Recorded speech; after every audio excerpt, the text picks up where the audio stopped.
Amici del Latte Bianca, buongiorno. Oggi vi propongo un unico impasto per poter produrre pizzette e focaccine, ok? Quindi con un unico impasto noi andremo a produrre delle pizzette come delle pizzette rosse del fornaio, diciamo, comunque della stessa dimensione delle focaccine di circa 10-15 cm. Adesso poi andremo a vedere la stesura, eccetera, e delle focacce, quindi andremo a fare la nostra salamoia che andremo a mettere sulle focacce e le nostre pizzette che andremo naturalmente a fare con pomodoro naturalmente e quello che vorrete. È un video veramente semplicissimo, è più che altro una ricetta veloce e che potete fare tutti con lievito di birra senza prefermento, quindi un impasto diretto che possiamo fare in poche ore in giornata, diciamo. Poi tra l'altro adesso tra un po' aumentano le temperature, per cui comunque andiamo avanti la bella stagione e facciamo anche un po' più in fretta a fare le cose in casa se non disponete magari della cella di lievitazione. Andiamo a vedere quindi tutti i passaggi di questa ricetta, non perdetene neanche un pezzo, mi raccomando. Sigla!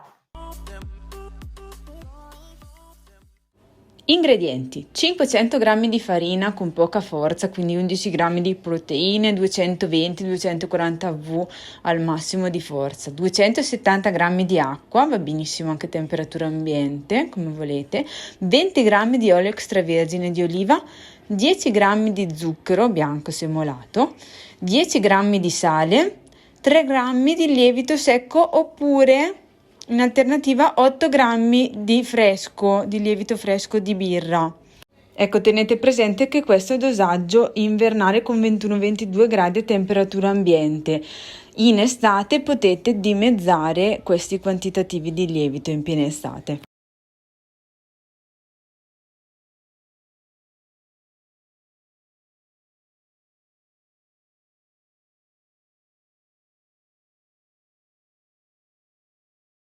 Allora, cominciamo inserendo nella planetaria o nella vostra macchina tutta la farina, mettiamo il lievito, lo sbricioliamo se è lievito fresco e inseriamo anche lo zucchero.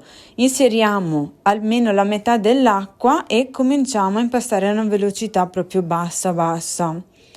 Ok? Adesso quando vediamo che gli ingredienti cominciano a unirsi, naturalmente non sarà un composto unico, inseriamo anche l'altra metà dell'acqua, ok? Inseriamo adesso piano piano anche il resto dell'acqua, che non è proprio tantissima, comunque perché stiamo facendo un'idratazione neanche il 60% contando anche l'olio, Abbiamo 20 grammi di olio extravergine di oliva e conto comunque anche quello, perché comunque va bene così per questa farina che è molto deboluccia e poi anche per la morbidezza che vogliamo realizzare dei prodotti. Inseriamo quindi tutta l'acqua a filo, naturalmente facendo sempre attenzione, e il sale subito dopo l'ultimo goccetto di acqua, mi raccomando, così ha comunque il suo tempo e il suo luogo giusto per sciogliersi, diciamo, perché comunque l'impasto è ancora abbastanza morbido, non troppo tenace. Inseriamo quindi, allora dopo circa un minuto inseriamo l'olio extravergine d'oliva, lo inseriamo a filo con i nostri dosatori che vi straconsiglio. Anche questi li metto naturalmente nei link in descrizione. Nell'info box poi trovate sempre i link di alcune attrezzature che utilizzo che sono molto utili. Vi consiglio poi di dare un'occhiata, fare una visita anche al mio spazio Amazon, già che vi sto parlando di attrezzature utili.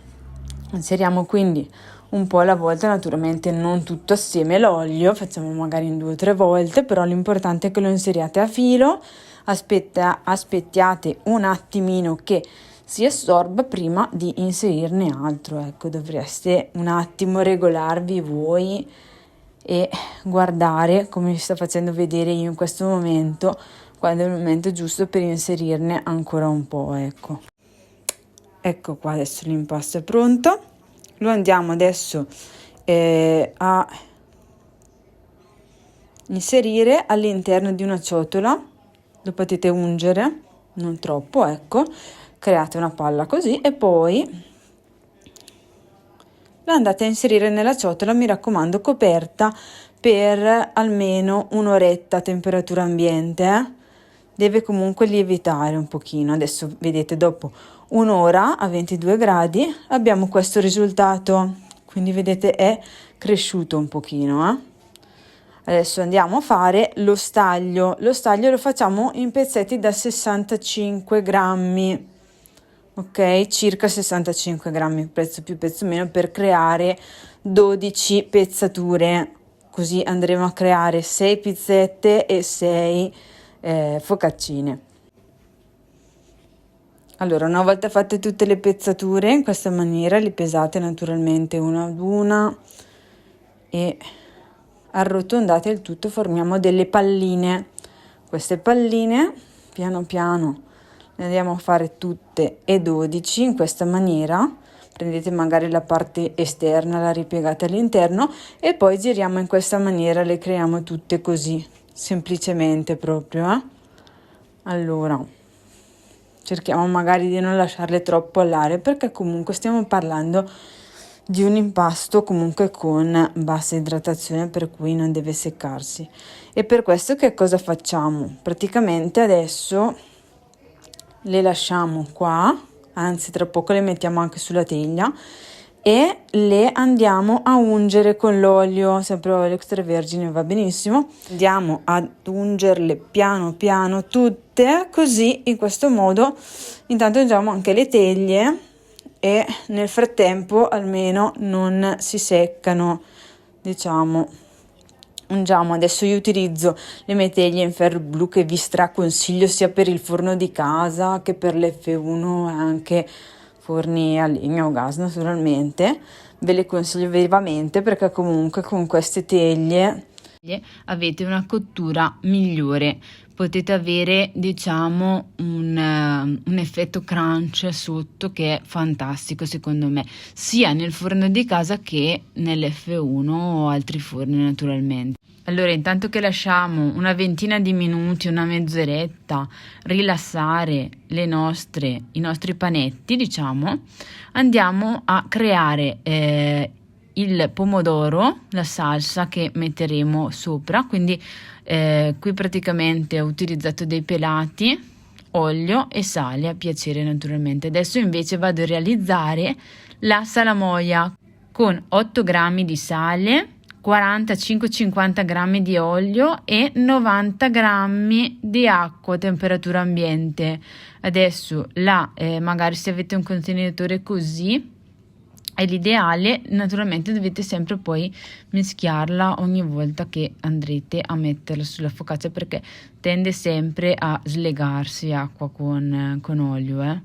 L'importante, ecco, adesso andiamo dopo una mezz'oretta a stendere i nostri panetti, li andiamo a stendere e li lasciamo lievitare così in questa maniera stesi. Poi adesso abbiamo soltanto fatto rilassare i nostri panetti una ventina di minuti, mezz'oretta, ecco, proprio per averli più rilassati, per riuscire, diciamo, a stenderli in questa maniera, ecco. Ed è anche per questo che vi sconsiglio farine Manitoba o che vanno a creare chissà che glutine, perché comunque poi avrete più tenacità all'interno dell'impasto e fareste più fatica, ecco. Adesso lasciamo riposare per almeno un'oretta. Ecco, dovete avere, diciamo, poi a questo punto sono lievitati, andiamo a fare i buchi sulla parte di focacce, sulla nostra teglia di focacce, andiamo a effettuare i nostri buchi stendendo un pochettino di farina, ecco, che ce li lascia, e andiamo poi a inserire anche la salamoia. Naturalmente mettete un pochettino di farina che vi aiuta a non far appiccicare e poi diciamo che riesce a creare quella salsina tanto adorata delle focacce, come quella della focaccia alla genovese, diciamo.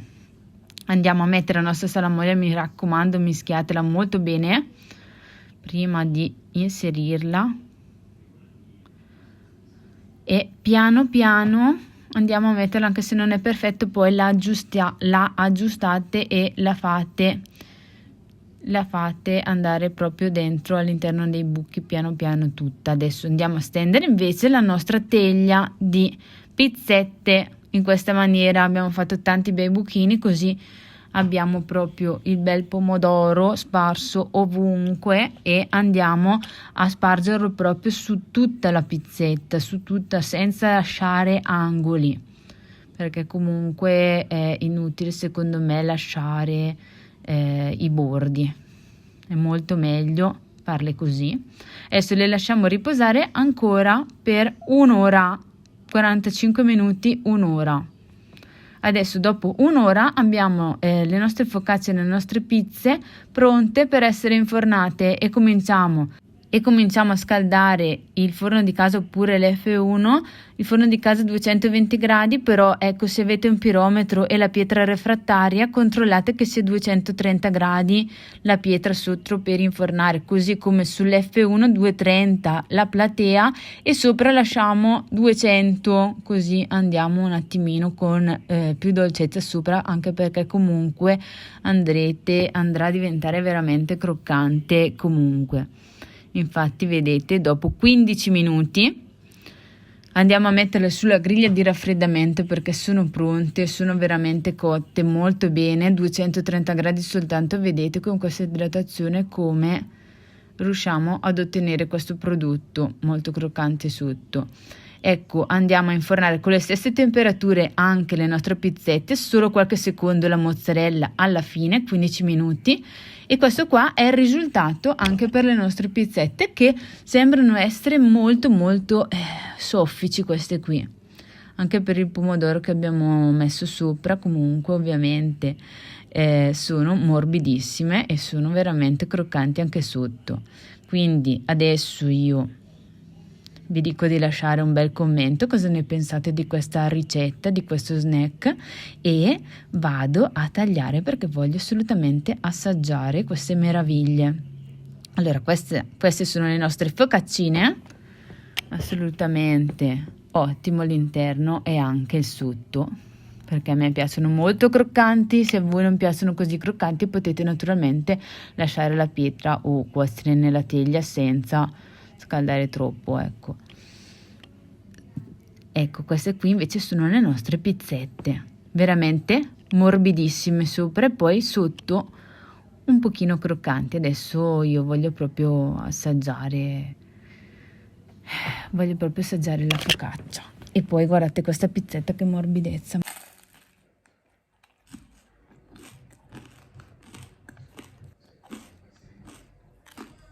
Quindi ragazzi, provateci, vi invito a lasciare un like se vi è piaciuta questa video ricetta, naturalmente, e iscrivervi come sempre al canale. In descrizione qui sotto nell'info box trovate tutte le sezioni varie del video, gli ingredienti, tutte le informazioni principali e anche i link utili, ok? Quindi io vi do appuntamento alla prossima e vi auguro una buona giornata. Ciao!